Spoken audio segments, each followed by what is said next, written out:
En el mundo de hoy pareciera que los shonen no nos dejan descanso alguno, música estrambótica, colores y efectos de sonido sumamente llamativos, escenas que se intercalan a velocidades que pareciesen que fuesen a producirnos alguna epilepsia. Pero a comienzos del milenio todo era diferente. Los 90 habían sido un periodo de cambio en el medio animado japonés que permaneció en los primeros años de los 2000, dándonos obras que destacaban por su mística, su deseo de explorar la filosofía, de plantearnos preguntas y permanecer en nuestra mente mucho después de ver cada episodio. Es en medio de todo esto que se tomaría un manga que había debutado hace no mucho y en lugar de seguir su historia original se usaría como plataforma para hablar de temas como la identidad humana, la hermandad sobre todo o el valor de una vida por sobre otra. Hoy hablaremos de una de las que para mí es de las mejores obras de la primera década de los 2000. Hoy recordamos Fullmetal Alchemist. Pero antes de empezar, logramos alcanzar nuestra meta del año pasado de 5000 suscriptores, pero no hay que perder el ritmo, ya que para este año esperamos llegar a los 10.000 suscriptores. Así que si quieres ayudarme con esta meta, te pido que te suscribas y me des aún más apoyo dándole al botón de me gusta en este video.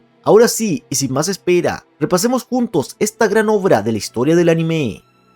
Hablaremos de la trama, pero primero es necesario comentar la eterna duda de este anime, ¿por qué es tan diferente al material original? El manga de Fullmetal Alchemist comenzó su publicación en julio del año 2001 de mente y mano de la realmente increíble Hiromu Arakawa. Era un manga de publicación mensual, con capítulos que rondaban las 50 páginas. El año 2003, el estudio de animación Bones decidió realizar una adaptación del manga, pero para ese periodo, el manga llevaba poco más de 2 años en publicación, es decir, poco más de 24 capítulos. Eso obviamente sería un problema, pero entonces surgió una solución. Tanto el estudio de animación como la misma Arakawa consideraron que el anime podría contar una historia diferente, tomar la base argumental de la obra, sus personajes, o al menos la apariencia y rasgos distintivos de estos, y contar una historia propia, algo completamente diferente y sorpresivo para quienes leían el manga. Está de más decir que el resultado fue sorpresivamente bueno, y acá quien se lleva el crédito es el guionista del anime, Shou Aikawa, quien en ese entonces ya era conocido por alterar tramas de los animes que escribía en relación con su material original.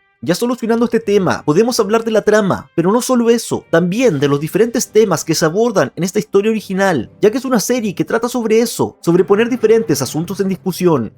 La historia, si bien comienza con una trama muy similar al primer capítulo del manga, rápidamente nos envía a un largo flashback del pasado de nuestros protagonistas. Estos son los hermanos Elric, Edward y Alphonse, quienes luego de perder a su madre y sin un padre presente, vieron en la alquimia, la gran ciencia de este mundo ficticio, la forma de traer a su madre de regreso a la vida. Lamentablemente esto falla, y no solo resulta en la creación de un repulsivo ser en lugar de su madre, sino que Alphonse, el hermano menor, pierde su cuerpo por completo, y Edward, el mayor, sacrifica uno de sus brazos y pierna para traer el alma de Alphonse de regreso e imbuirla en una armadura que pasará a ser el cuerpo de su hermano menor desde ahora. El traumático episodio solo es un dolor momentáneo para los hermanos. Ahora Edward es capaz de usar la alquimia solo chocando sus manos gracias a haber visto la puerta, un objeto más bien abstracto que está fuera de este mundo y cuyo interior es desconocido. Gracias a su amiga de la infancia, Winry Rockbell, el chico consigue prótesis mecánicas para reemplazar sus miembros faltantes, y motivados por un militar también alquimista, Roy Mustang, conocido como el alquimista de fuego, el hermano mayor decide tomar el examen de alquimista estatal, posición que le dará recursos para obtener información sobre cómo ambos hermanos podrían recuperar su cuerpo, un deseo que se volverá la misión en la vida de ambos. Queman su hogar en señal de ello, deben emprender un camino y ya no hay lugar al que puedan volver si llegan a fracasar.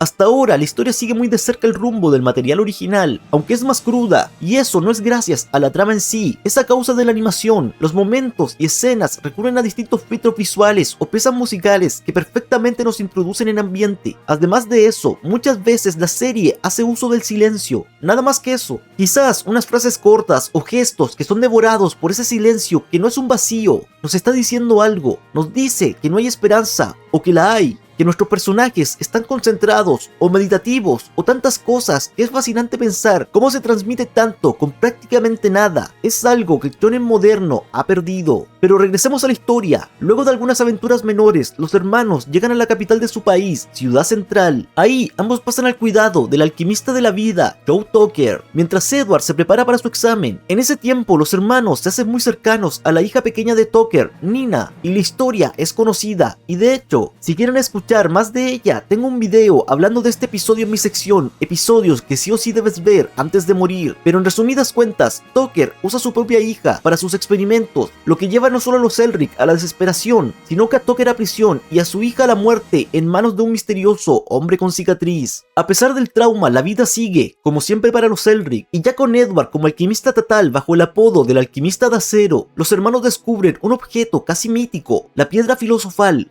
un éter legendario que puede amplificar la alquimia y podría ser de utilidad para recuperar sus cuerpos, convirtiendo el encontrar esta piedra en su principal objetivo. Es en este punto que el flashback termina, y creo que fue una decisión inteligente contar la historia como parte del pasado, en vez de que fuese completamente lineal. No solo nos ahorra mucho argumentalmente, sino que planta semillas que en el futuro de la trama germinarán en tramas complejas que no podrían haberse contado bien si no se hubiesen planteado todos estos episodios como sucedidos hace algún tiempo, quizás unos años.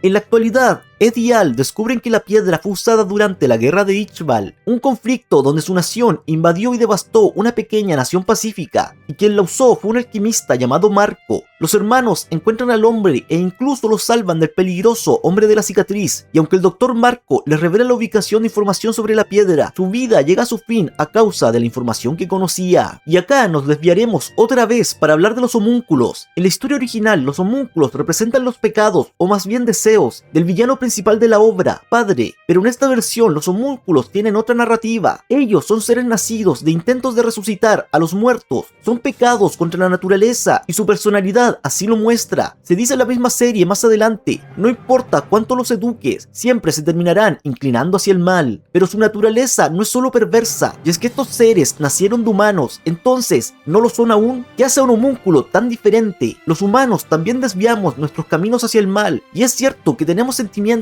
y anhelos, pero al pasar los episodios los homúnculos demuestran que también los tienen. Lujuria desea volverse humana o entender su relación con el hombre de la cicatriz. Codicia, que parece ser la muestra de que un amor perdura incluso después de la muerte. O pereza, que es la encarnación de la madre de los Elric. Un lazo que plantea otra duda importante. ¿Cuántos de los actos de este homúnculo son responsabilidad de los Elric? ¿Es este un pecado que tienen la obligación de corregir?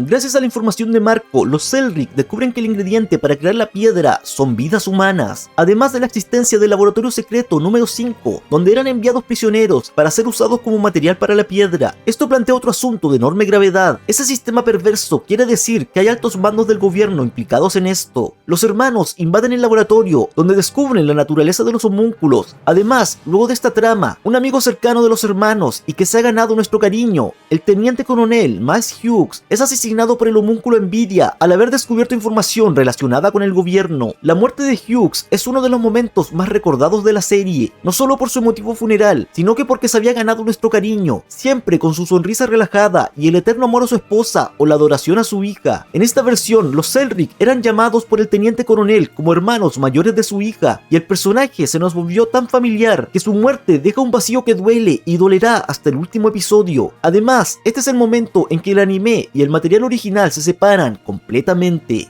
La historia de los hermanos continúa cuando su maestra en alquimia, Izumi Curtis, los envía a una isla donde los hermanos conocen a un niño con una increíble habilidad en la alquimia, siendo incluso capaz de transmutar su propio cuerpo. Creyendo que es un homúnculo, el ejército encarcela al chico, y aunque Izumi, con un extraño sentimiento por el niño, intenta liberarlo, quien consigue sacarlo de prisión es el homúnculo cambia formas, Envidia, quien confirma la naturaleza de homúnculo del niño y lo nombra como Ira, el cual se obsesiona con robar partes del cuerpo de Edward para así volverse un humano por completo.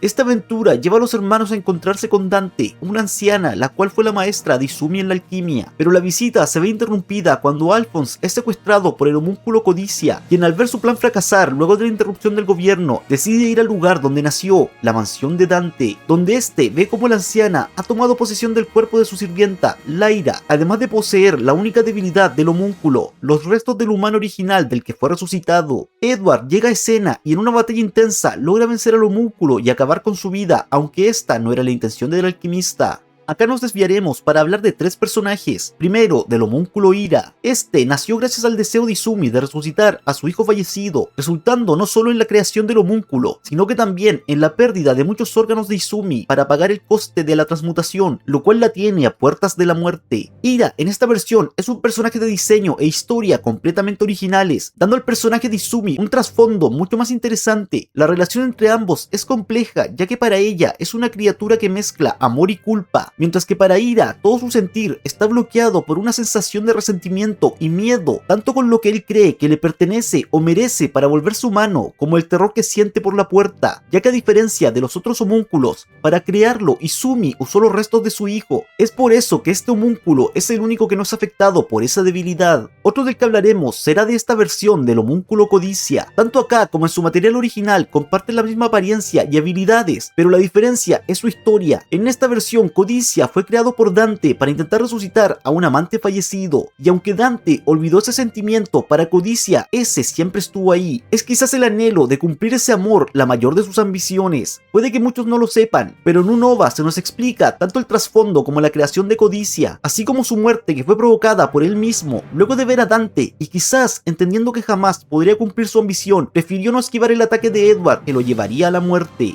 Y en tercer lugar, hablaremos de un personaje que para muchos fans es indiferente, pero a mí me gusta bastante, y este es el teniente coronel Frank Archer. Podríamos considerarlo la contraparte de Mustang. Mientras el alquimista de fuego ve el ejército como un ente que debe cambiar en pos de mejorar la vida de las personas, Archer es un soldado que vive dentro, por y para el sistema. Este debe mantenerse y sus órdenes y leyes son absolutas. Hará lo que sea para ascender en este sistema y no le importa quién deba caer o si el líder del país es un homúnculo. Él solo vela porque el sistema en el que es alguien se mantenga en pie. Quizás conozcan a alguien así en el mundo real. Pero bueno, seguimos con nuestra historia, y esta llevará a los hermanos Elric y Winry a Ichbal, o lo que queda de ella. En el lugar, Winry se entera de que Mustang fue quien le quitó la vida a sus padres, un par de médicos presentes en el conflicto. Además, el mismo alquimista de fuego recibe una desagradable noticia con la reincorporación de otro alquimista estatal, Solf Kimbley, al ejercicio activo. Toda la situación se descontrola cuando los hermanos Elric descubren que la historia de Ichbal se está repitiendo en Lior, ciudad que visitaron en los primeros 2 episodios, donde sus acciones y la de los homúnculos llevaron a una guerra civil. En la ciudad, los hermanos descubren cómo su conocida, Rose, es considerada una figura sectaria y que el hombre de la cicatriz está intentando crear una piedra filosofal haciendo uso del alma de los militares que invadirán la ciudad. Esto lleva a la batalla entre Cicatriz y Kimbley, la cual el Ichbalano gana, pero el alquimista estatal usa sus últimas fuerzas para convertir el cuerpo de Alphonse en una bomba y así llevarse todo Lior con él. Por su parte, Edward escapa llevándose a Rose y su hijo con esta, pero en el camino descubre la verdadera naturaleza del homúnculo Pereza, cosa que casi lo devasta de no haber sido, porque Rose recupera su voz y logra hacerlo volver en sí. Finalmente, y a pesar de las advertencias de Edward, Archer invade Lior con su ejército, momento en que Cicatriz hace un último acto de sacrificio, usando el alma de los militares y la suya propia para convertir a Alphonse en la piedra filosofal con la esperanza de que los Elric la tengan con ellos, dedicando sus últimos pensamientos a perdonar de una vez por todas los actos blasfemos cometidos por su hermano.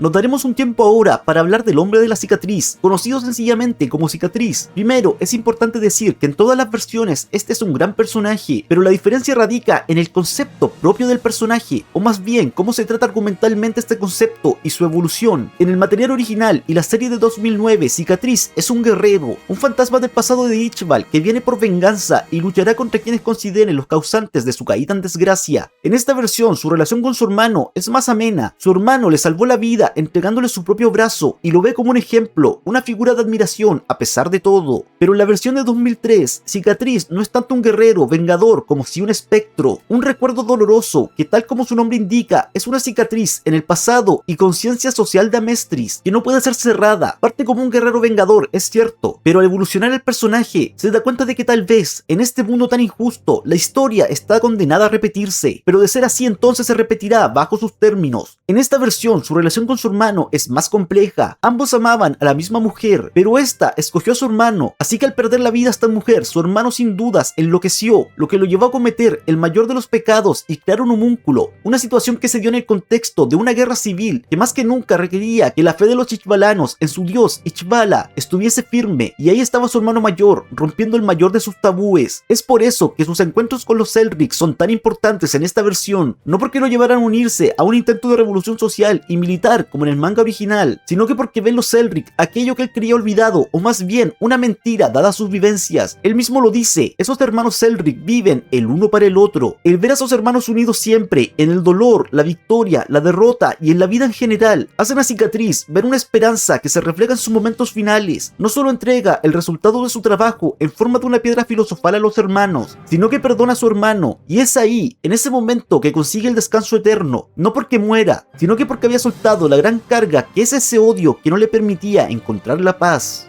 Y antes de regresar a la historia, hablaremos de otro personaje que alcanza su clímax argumental junto a Cicatriz. Este es el homúnculo Lujuria. Se nos presenta como una atractiva y seductora mujer, y muchos fans atribuyen a eso el porqué de su nombre, y de hecho, en el material original pareciera ser que sí, esas son las razones. Se mezcla la lujuria con el deseo o atracción sexual, y de ahí el porqué del personaje. Pero en el anime de 2003, el personaje hace referencia al otro término de la palabra lujuria, aquel que se refiere a un deseo apasionado por algo, lo que puede ser un propósito o una meta, y es en ese sentido que el nombre del personaje está bien puesto en esta versión. Lujuria es fría, algo arrogante y despiadada, pero también y en el fondo piensa que hay algo más. Tiene constantes recuerdos de la mujer que fue y su relación con Cicatriz y su hermano. Es por eso que muchos fans creen equivocadamente que ella se enamoró de Cicatriz. Esto no es así, ella se enamora de la idea de enamorarse de Cicatriz, y es porque si ella sintiese amor, eso quiere decir que podría ser más cercana a un ser humano. Su lujuria es el deseo de querer sentirse como una humana, lo único que no puede obtener, y es por eso que su presencia en los momentos finales de Cicatriz es tan importante. Ella no está triste porque se despide del hombre al que ama, está triste porque al ver el acto de Cicatriz se da cuenta que ella nunca podrá ser como él, hacer esos actos que solo los humanos con nuestra terquedad tonta y deseo de torcer el destino del mundo somos capaces de llevar a cabo. Es en ese momento que ella se da cuenta de que no es la humana de la que nació y jamás lo será.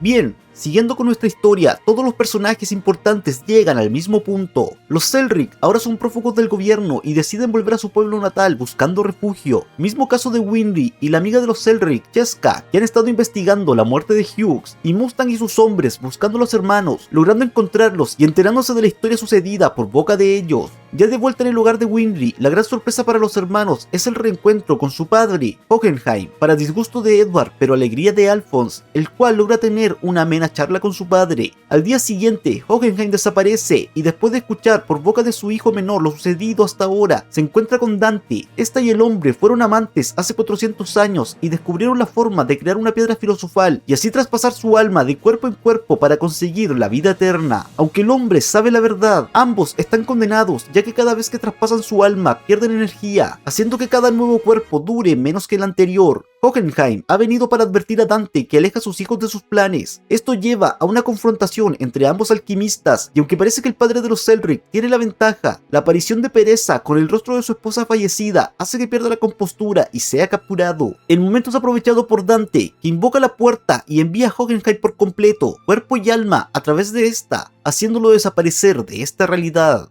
Y acá será necesario que nos volvamos a detener para hablar a profundidad del padre de los Elric. En la historia original, Van Hockenheim se nos presenta como un misterioso hombre errante, bastante melancólico, y con una profunda relación que lo ata con el antagonista principal de la obra, Padre. Casi a mitad de la misma nos enteramos que él es un pecador involuntario, forzado a haber participado de un genocidio sin estar al tanto de lo que sucedería. Es un cómplice involuntario, la madre del asesino en serie, la esposa del estafador, los amigos del ladrón, pero aún así, en todo momento se nota que carga una gran culpa. Pero esta versión del personaje es muy diferente. Hockenheim de la Luz es un hombre fuertemente marcado por sus crímenes del pasado, cometidos a sabiendas. Durante 400 años usó la piedra para robar cuerpos y vencer a la muerte. Además, él y Dante fueron capaces de acabar con la vida de toda una enorme ciudad solo por sus ambiciones. Hay un dicho que dicta: el amor cambia a las personas, tanto para bien como para mal. Hockenheim de la Luz es la representación de ese dicho. Su relación con Dante lo convirtió en un asesino de masas, un hombre cuyo deseo de inmortalidad lo convirtió en un monstruo monstruo, pero su relación con la madre de los Elric, Trisha, lo cambió completamente. Olvidó su pasado e intentó darse una vida que sabía que no merecía. Tanto así lo sabía que, viendo que su tiempo se acababa y sin deseos de volver a caer en aquellos actos malvados, prefirió abandonar a su familia para darles a estos la libertad de él. Continuando con nuestra historia, los hermanos Elric se enteran de la muerte de Hughes y Edward se siente traicionado por Mustang al no revelárselo, pero eso tendrá que esperar, ya que Alphonse ha acudido a una reunión con el trastornado Chow Tucker, quien dice poder enseñarle a usar la piedra, aunque lo cierto es que la usa para sí mismo y así trae de regreso a Nina, algo que consigue a medias, ya que trae su cuerpo de vuelta, pero no su alma. Pereza se hace presente en escena y convence a Alphonse de ser su propia madre de regreso de la muerte, todo para llevarlo con Dante. Mientras tanto, en búsqueda de su hermano, Edward forma una alianza con Lujuria, la cual lo ayudará a encontrar a su hermano a cambio de que éste la convierta en humana con la piedra. Toda esta situación termina en la muerte de Lujuria a manos de Ira, a su vez que Edward logra acabar con Pereza en una dolorosa batalla en que el hermano mayor logra sentir alivio al haber exterminado el mal que él mismo había traído al mundo, pero no sin la culpa de sentir que había acabado con parte de su propia madre. Parecía ser que todo había terminado, pero el homúnculo Envidia hace acto de aparición y logra llevarse a Alphonse. Por suerte, Edward se encuentra con Izumi, la cual será una importante aliada en estos momentos.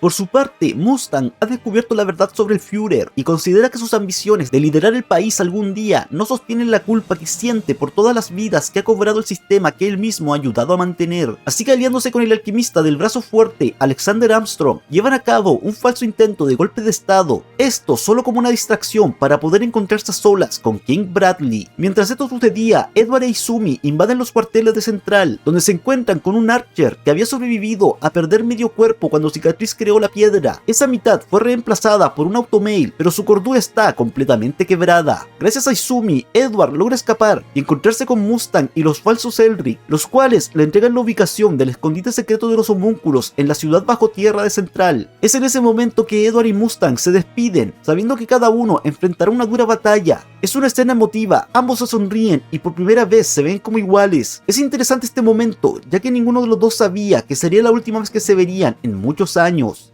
Y nos estamos acercando al desenlace de nuestra historia. Este será con dos increíbles batallas, y si me lo permiten, iré una por una, no a la vez, ya que ambas tienen mucha tela que cortar, y empezaremos con la del alquimista de fuego. El día para el plan es perfecto. El Führer ha llegado a casa temprano, ya que es el cumpleaños de su hijo. En el lugar se presenta la teniente Risa Hawkeye, la más leal a Mustang, a advertirle a Bradley que el teniente coronel está en la ciudad intentando llevar a cabo un golpe de estado. Momento en que Bradley escucha sonidos en su casa, pero no se altera. Él enfrentará este peligro, enviando a los hombres con su familia y Hawkeye fuera de la casa. En una bellísima escena, con un paneo excelente, ambos militares se encuentran. Bradley sabe que esta será una batalla a muerte, así que no es necesario seguir ocultando su naturaleza de homúnculo a su subordinado. Podría hablar mucho de la personalidad de Bradley, y lo haremos, pero hay una frase, que este personaje exclama cuando Mustang lo encara por usar a los humanos como herramienta para crear la piedra filosofal. Me ha malinterpretado. Para evitar que la raza humana caminase hacia su ruina, intervine y tomé la piedra previniendo su uso. Me veo a mí mismo como uno de los ángeles de Dios.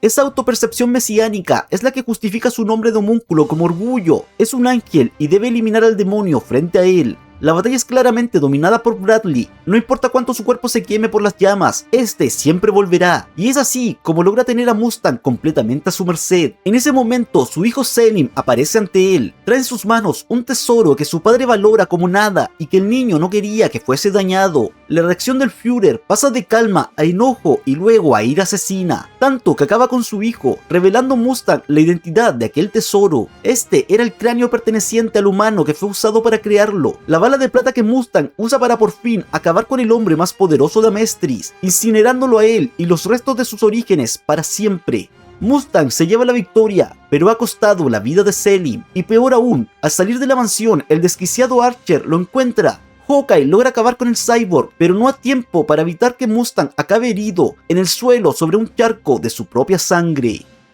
Como lo hemos hecho a lo largo del video, nos detendremos para hablar tanto de Mustang como de Bradley. Empezaremos con el homúnculo, que en esta versión es orgullo, pero en el material original es ira. Además, en esa versión, este es un humano de nacimiento, educado para ser el líder militar del país, una vez que logra recibir la piedra filosofal en su interior. Esta versión de Bradley es físicamente formidable, es un rey y se sabe uno que prefiere ingresar a su castillo por el frente, sin importar que un tanque y tropas estén esperando para interrumpirle el paso. Es eso y nada más, un rey poderoso. En esta versión, a pesar de también ser un líder social y militar, Bradley, según sus palabras, se ve a sí mismo como un ángel de Dios, un ser benévolo que ha traído la prosperidad a esta tierra y cuya lealtad no está con Dante, sino que con el concepto que él mismo considera es lo correcto. Recordar que según algunas fuentes filosóficas, solo podemos hacer el bien acorde a lo que nosotros consideramos que es lo correcto. Bradley es la representación de eso en más de un sentido. Ayuda a su país usando la masacre y represión de otras naciones. Salva al mundo no evitando que se cree la piedra filosofal, sino que ocultando la información de esta al público. Y ama a su hijo hasta el momento que este es un peso para él y sus planes. Entonces acaba con su vida. Ahora nos toca hablar de Roy Mustang. En el material original, este se nos presenta como un militar con toques de altanería y algunos momentos de alivio cómico comprometido con su meta, llegar a la cima del poder en su país para así cambiar el voraz sistema cuyo máximo reflejo pudo ver durante la guerra de Ichbal. En esta versión Mustang es, primero, más cómico, incluso tiene episodios de relleno dedicados a él o a sus hombres enfocados exclusivamente en la comedia. En segundo lugar, comparte la misma meta que su contraparte original en un comienzo. Cerca del final de la serie y viendo que Ichbal fue un escenario que parece estar condenado a repetirse mientras un homúnculo gobierna el país, es que decide cambiar su meta. En el material original y en esta versión, ambos Mustang tienen un punto de inflexión donde deben decidir si seguir su meta o perderla en pos de la venganza. En el manga y anime de 2009, ese momento se da cuando se enfrenta con el homúnculo Envidia, quien asesinó a Hughes, y su odio casi lo consume hasta perderse a sí mismo, pero gracias al apoyo de personajes cercanos a él, decide dar marcha atrás y olvidar ese odio en pos de cumplir su sueño. En esta versión, ese punto de inflexión se da cuando Mustang entiende la verdadera naturaleza de Bradley y junto a la de él, la de todo el sistema de gobierno que éste sostiene. Pero acá, la resolución es distinta. Mustang decide abandonar su principal meta y tomar la cabeza del Führer en un intento de expiar su culpa por las vidas que al ser parte de este sistema permitió que fuesen consumidas. En ese sentido, su enfrentamiento con Bradley toma otro sentido. No es un héroe enfrentándose a un villano, es un hombre dispuesto a perderlo todo, solo con tal de enfrentarse al demonio que lo atormenta. Nada le asegura la victoria y de hecho su vida casi acaba en la batalla. Y aunque hubiese creído que vencería, el mismo Bradley le aclara que nunca se le permitiría tomar su puesto de líder. Pero eso ya no está en su mente, no es una lucha por el bien del país, es una batalla de un hombre intentando librarse de sus propios pecados. Bien, es hora de que avancemos en la trama de Edward. Este llega al escondite de los homúnculos donde Dante, de quien el alquimista ya conoce su identidad, decide enviarlo al otro lado de la puerta, dándonos uno de los cliffhangers y revelaciones más increíbles de los animes de comienzos del milenio. Edward despierta en Londres durante la Primera Guerra Mundial. Acá el alquimista se da cuenta de que su ciencia no funciona. Además se encuentra con su padre, quien también fue enviado aquí por la puerta. Su padre le dice que debe encontrar su puerta interior para regresar a su mundo antes de partir del lugar. Y aunque Edward cae presa de una terrible situación, logra encontrar la forma de regresar de vuelta al escondite de Dante. En el lugar, y viendo que un deshumanizado Gula está devorando a Alphonse, Edward enfrenta a Envidia en un duelo que parece ir ganando hasta que el homúnculo revela su verdadera forma como hijo de Hohenheim. Ante este descuido, Edward es herido de muerte por Envidia y pierde la vida en el lugar. Viendo la situación tan desesperada, Alphonse decide usar la piedra en su interior para resucitar a su hermano, y aunque Envidia intenta detenerlo, todo lo que consigue es llegar junto a Edward frente a la puerta. Al enterarse de que Hohenheim está vivo, Envidia decide atravesar la puerta en forma de un dragón para intentar acabar con su padre. Mientras entre lágrimas, Edward regresa a la vida gracias al sacrificio de Alphonse. Por su parte, Dante lamenta la pérdida de esa piedra con su cuerpo en tal deplorable estado, pero su preocupación cambia de foco cuando el desquiciado Gula la ataca, al parecer devorándola por completo.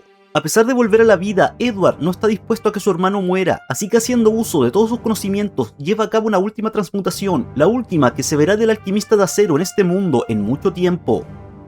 El tiempo pasa y las cosas han cambiado. El ejército ha entregado el poder a la asamblea, convirtiendo a Mestris en un estado menos militarizado. Mustang salió con vida de su misión, pero irónicamente ha perdido un ojo que le hace verse como el reflejo del líder con el que acabó. Ira perdió las partes de Edward durante la transmutación de este, pero Winry le dio prótesis, aunque Izumi no ha vuelto a saber de él. Por otra parte, Alphonse ha regresado, su cuerpo y alma son parte de este mundo, pero ha olvidado todo lo que sucedió desde el intento de revivir a su madre, aunque el chico le pide a Izumi volver a enseñarle, pues cree que la alquimia es la solución para poder reencontrarse con su hermano. Por su parte, Edward ha regresado a Londres, pero se prepara para viajar. Ha estado estudiando las ciencias de esta tierra y ve en el viaje al espacio una posibilidad de regresar a su mundo. Quizás el espacio es otro tipo de puerta. Ambos hermanos terminan así, separados, pero bajo un solo y único anhelo: volver a encontrarse una vez más.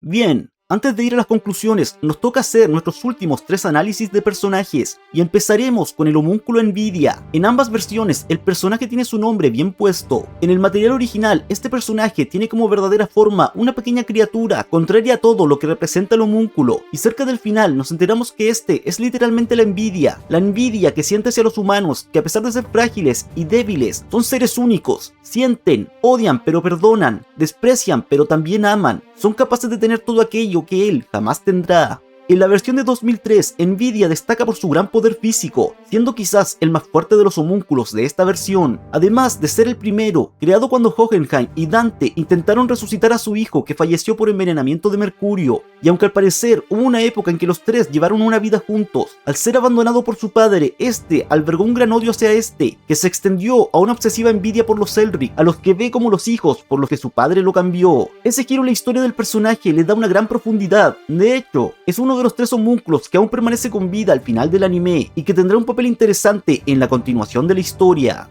Continuaremos con Dante. Esta es el villano de esta serie. A diferencia de Padre, quien es un ser de otra realidad cuyo deseo es convertirse en dios de esta, Dante es un ser sumamente terrenal, tanto en su ambición malévola, que es quizás la más cliché de los personajes de su tipo: vivir eternamente. Tengo que admitir que si comparo a ambos antagonistas finales, Padre es superior, pero Dante tiene algunos puntos muy interesantes. Primero, al igual que Padre se relaciona con Hohenheim, siendo esta una ex amante realmente longeva del alquimista. Ambos están unidos por la pasión, el pecado e incluso la paternidad. En segundo lugar, y creo que es lo más interesante, si tuviéramos que resumir Fullmetal Alchemist, todos sus animes, sus mangas, sus ovas, películas, dramas de audio, todo el material en una sola frase, es obvio cuál sería: la que condensa el principio de equivalencia de intercambio. Para obtener algo, debes dar a cambio algo de igual valor. En el material original, esa frase es una ley escrita en fuego en la trama. Es la verdad absoluta que mantiene toda la historia, pero en esta versión, ese principio no es más que una filosofía de quien Dante representa su contrario. Ella sabe que ese principio es una mentira y se lo expresa a Edward. Es un mundo injusto donde ella ha obtenido una vida descomunalmente larga a cambio de la existencia de inocentes, donde Edward logró ser alquimista estatal gracias a su talento sin importar el esfuerzo de los que no pudieron aprobar el examen, donde Hohenheim pudo tener una familia a pesar de todos sus pecados. Y lo hermoso de todo esto es como vemos que a pesar de sus enormes esfuerzos, de todo lo invertido en el propósito de crear una nueva piedra para seguir extendiendo su vida, Dante solo obtuvo al terminar su vida en el estómago del más torpe de los homúnculos.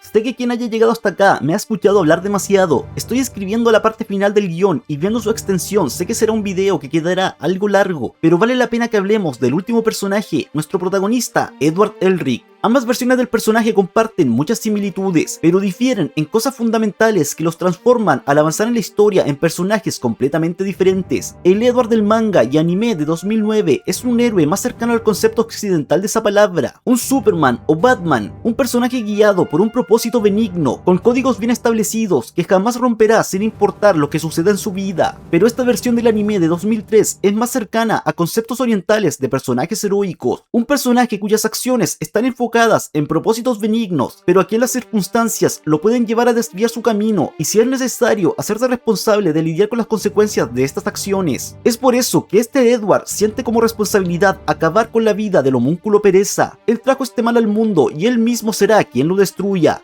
Este Edward es más humano, no cree en códigos eternos inflexibles, sino que entiende que a veces debes sobrepasar ciertos límites si a cambio de eso el mundo está mejor, salvas algunas vidas o tu gran meta está más cerca. Quiero centrarme en este momento en Edward como protagonista de la obra y el por qué es un héroe cuya historia está claramente incompleta. El antropólogo Joseph Campbell, en su tesis El héroe de las mil caras, logra descifrar un patrón común en las historias de héroes, tanto pertenecientes a la cultura clásica como a diferentes héroes pertenecientes a todo tipo de medios. Podemos ver en Edward ese patrón de héroe incompleto. Lo revisamos juntos. Empezamos con la llamada a la aventura, ese momento en que Edward decide convertirse en alquimista estatal y los Selric toman como meta recuperar sus cuerpos, todo sintetizado en la famosa escena en que queman su hogar. Seguimos con el rechazo a la llamada. Este se da cuando los Selric descubren que la piedra filosofal se produce mediante vidas humanas, rechazando esta como posible método para recuperar sus cuerpos. Continuamos con el encuentro con el mentor, que se desarrolla con el regreso de Izumi y sus enseñanzas a la vida de los hermanos.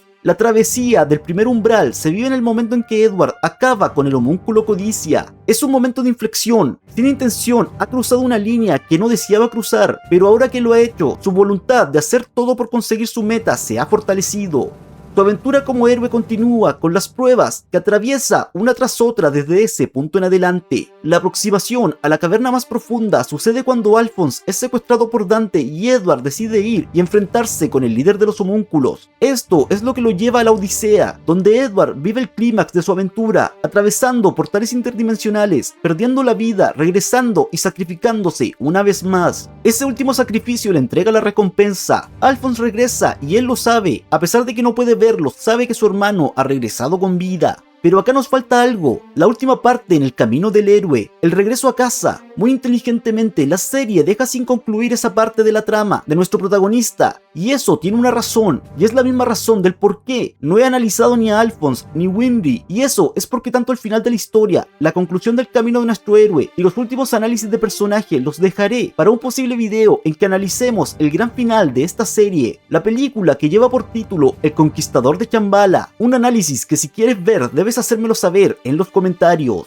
No puedo terminar el video sin dar respuesta a la gran pregunta: ¿es esta versión de Fullmetal Alchemist superior al manga o al anime de 2009? Y lo cierto es que no puedo contestar esa pregunta, pero no por cobardía o desconocimiento. Es que no estamos comparando un Ferrari del año recién salido de la automotora con un City Car de hace 10 años. Estamos comparando dos obras maestras, una enfocada en el shonen más puro, no se centra en conflictos políticos o filosóficos profundos, nos entrega una trama llena de acción perfectamente contada, donde el gran objetivo es enseñarnos cuánto crece nuestro protagonista y en quién se ha convertido al final de su aventura. Pero si me preguntan mi favorita, para mí es la de 2003. Es un producto muy de su época, todo es melancólico, romántico, muy dramático y especialmente nos deja pensando quiénes son los buenos y los malos realmente. ¿Es tan importante la moral cuando una meta benévola está en la balanza? ¿Valen dos vidas lo mismo? Esa y tantas preguntas. Pero sobre todo, esta es una historia que habla de fraternidad, de dos hermanos enfrentados al mundo, dos personas que viven el uno para el otro y cuyo final trágico, al terminar separados, se ve tenuemente iluminado por esa esperanza de que algún día volverán a estar juntos nuevamente.